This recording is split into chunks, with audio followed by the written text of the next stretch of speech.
On September 11, 2001, nearly 3,000 people were killed in the deadliest terrorist attack in American history. 4 hijacked airplanes struck the World Trade Center, the Pentagon, and a field in Pennsylvania. The attack shocked the world and created widespread fear and uncertainty. Governments have always faced a difficult challenge when responding to threats and mass violence. Citizens expect protection and security, but they also expect their rights and freedoms to be preserved. Throughout history, governments have often expanded their powers during times of crisis. While these actions may improve security, they can also limit civil liberties and human rights. The War on Terror provides one of the clearest examples of this conflict. After 9/11, the United States and many other countries introduced new military operations, surveillance programs, and anti-terrorism policies. These responses raised an important question. How much freedom should people give up in exchange for security? By examining the causes of the conflict, government responses, public reactions, and long-term consequences, we can better understand the ongoing debate between human rights and national security. The immediate cause of the conflict was the September 11 terrorist attacks carried out by the extremist group Al-Qaeda. The attacks targeted symbols of American economic and military power and were intended to create fear and demonstrate the group's opposition to the United States and its global influence.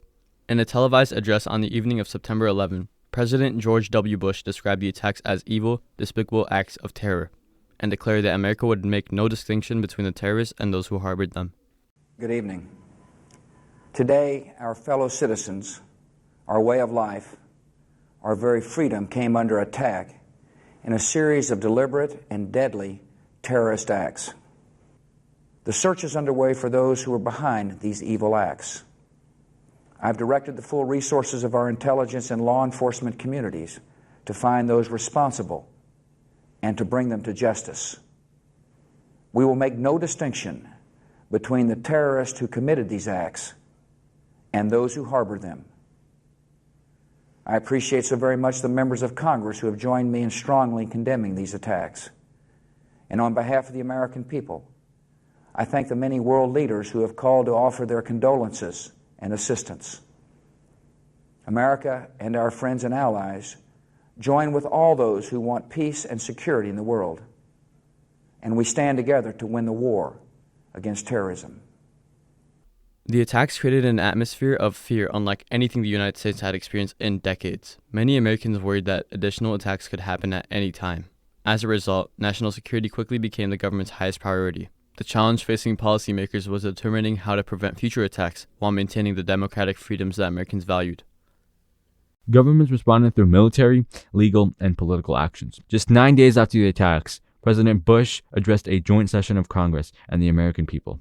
In his speech, he demanded that Afghanistan's Taliban government hand over al-Qaeda leaders and announced plans that would eventually lead to the creation of the Department of Homeland Security. The United States soon launched military operations in Afghanistan to remove the Taliban from power and disrupt al-Qaeda's network. At home, lawmakers passed the USA Patriot Act only weeks after the attack. The legislation expanded the government's ability to conduct surveillance, collect information, and investigate suspected terrorist activities. Supporters argued that these measures were necessary to prevent future attacks. They believed that traditional law enforcement tools were insufficient against modern terrorist organizations. However, critics warned that the new powers threatened constitutional protections and individual privacy. According to the American Civil Liberties Union, the Patriot Act expanded the government's authority through national security letters, secret searches, and broad data collection programs. These powers allowed agencies to gather information with reduced judicial oversight. Governments outside the United States implemented similar counterterrorism policies. Human Rights Watch documented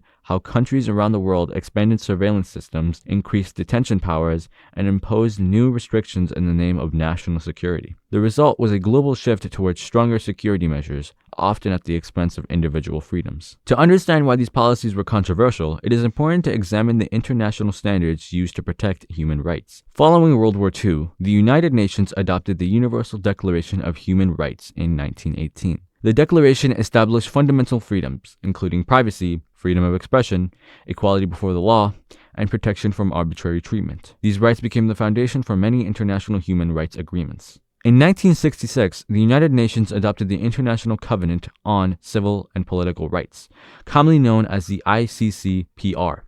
The ICCPR recognizes that governments may temporarily restrict rights during national emergencies. However, Article 4 states that such restrictions must be necessary, proportionate, and free from discrimination.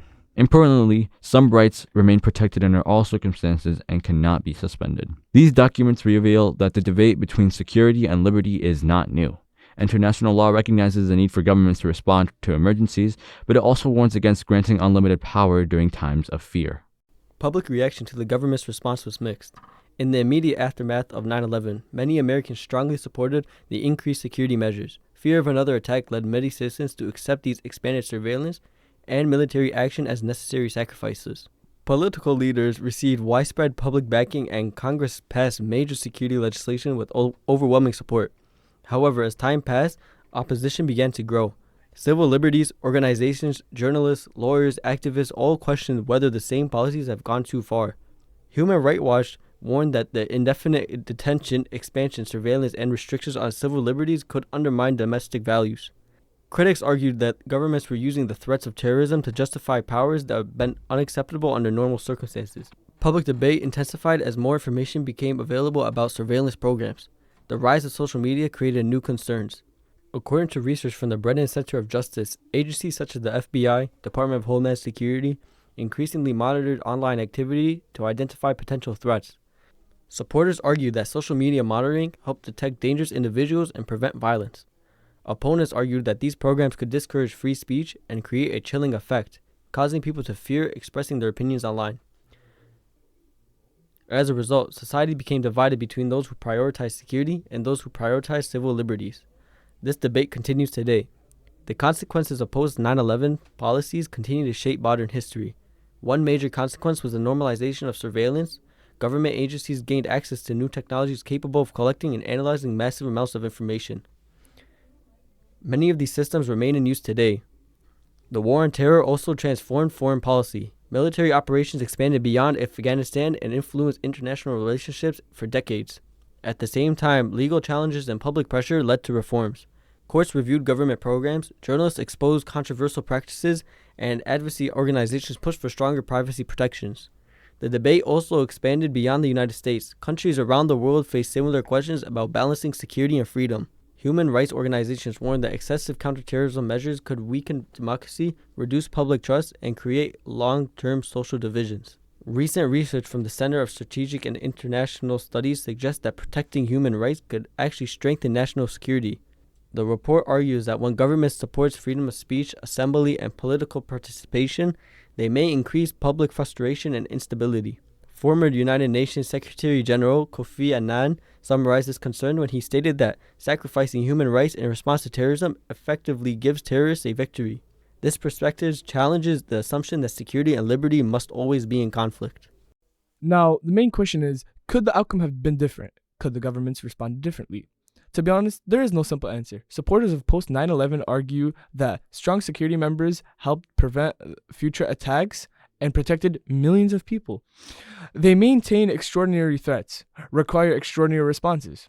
Critics, however, argue that governments could have pursued more targeted approaches. While maintaining a stronger protection for civil liberties, some believe greater oversight, stricter limits on surveillance, and increased transparency could have balanced the security needs with constitutional rights. International human rights frameworks such as Universal Declaration of Human Rights and the ICCPR suggest that governments can respond to emergencies while still respecting the fundamental freedoms. However, the debate ultimately centers on a person every society must answer for itself. For example, how much power should a government receive during the time of crisis?